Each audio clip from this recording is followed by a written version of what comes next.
Blank slide, clear your mind. Here's one. Courtesy, please. Your voice may carry, please be aware. I like this one. Brand new from the University Librarian. Okay, maybe it requires a little bit more thought. But what they did, I love this, the gentleman's name is Keith Webster, and they did a focus group with students and found the students wanted to be in the library, but they're so rushed that sometimes they had to be where they could eat and do their work, etc. So they realized that the most irksome thing was the smell. So you can't bring your burger and chips and your pizza or your noodles into the library. It's for the smell. But cold food is cool and covered drinks. Totally acceptable. And you don't have to do a blanket banning of food. People will be asked to leave amazing. Team computers, gamers are welcome. Nice. Please disturb us. We are here to help you, this academic reference desk. And why is St. Paul? Sorry? Is that St. Paul? Oh, yeah. Oh, yeah, He's dead. Yeah. Texting is encouraged, but silence your cell phones, entirely acceptable. Please interrupt us, need help, ask us. Singapore University has a cell phone cubicle where you can go inside and talk on your phone. Glass walls, like your aquarium, but you can still talk with your phone.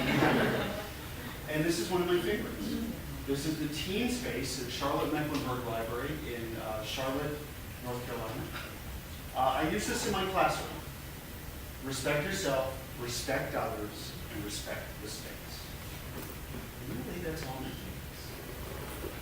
Play nice. A librarian named Brian Herzog put on his blog, The Swiss Army Librarian, that he'd been in his job for 2 years and he had a lot of experience with library signage. In fact, he started taking signs down soon after he got to his job, and he reported on his blog that no one had noticed in 2 years. And this was all of the stuff he had taken down. Michael and I at the Transparent Library urged librarians to focus on trust and open conversation and listening to user needs instead of making more and more rules. Be visible. This is the third thing from ACRL. Macon State University librarians go out to the social halls, to the residence halls, to the dining halls. They put up their sign, the librarian is in. I know a librarian in New York State that goes to a local cafe. It's called Panera Bread. And he has his coffee, has his laptop, and he signs people up for library cards. So for the longest time in libraries, we've had this as an organizational chart. And what I propose, and what I've been talking about for the last couple of years, is this idea of the hyperlinked library. And a lot of this is based on some of the writings by folks like David Weinberger and the Kuntran Manifesto. I think it looks a little bit like this. To sort of pull that out for you, let me tell you a little bit more about exactly what that library looks like. Before I do, though, I need to tell you that technology is only a tool. It is not going to save your library. It is not going to be the thing that makes your users the most happy. It is not a be-all, end-all. It is a tool only. And also, understand technolust. Understand that having that gadget gene like I have, love my iPhone. Love it. But as librarians or as folks managing libraries, we have to make sure we're doing technology decisions, making them for the right reasons. So let's run through these and see how we do. The first one is the library is transparent. The transparency is this idea of open and honest communication. I'm going to tell you what I'm doing with the money that you're giving me. I'm going to tell you my plans. We're going to have an open arena where we will talk about these things. Clyde Thompson wrote an article in Wired called The Naked CEO, where he urged folks to practice transparency, or radical transparency, as he called it. He said in the article, it used to be that the only public statements a company ever made were those professionally written press releases and stage-managed speeches by the CEO. And now, stuff is spilling out of companies, blogs, etc., from everyone. from the top dogs and the shop floor workers are blogging publicly about what the firm is doing right and wrong. Successful companies will do this. And if you try to hide behind that veil of that carefully planned PR move, people will see through it and they're going to call you on it and they're going to talk about you online. People want to talk to each other. They want to have open conversations and they want to hear about your open and honest decisions. Here's my tea bag from this morning. Speak in a human voice. Why the tea bag? If you look very closely, it says, if you would like a little bit of human contact, please write to us. We want a bit of human contact. The tools we've been talking about today, we saw some excellent presentations on the various ways that libraries can use these tools. They allow us to have these conversations, and they are taking place with or without us. Perfect example, of course, is the library blog.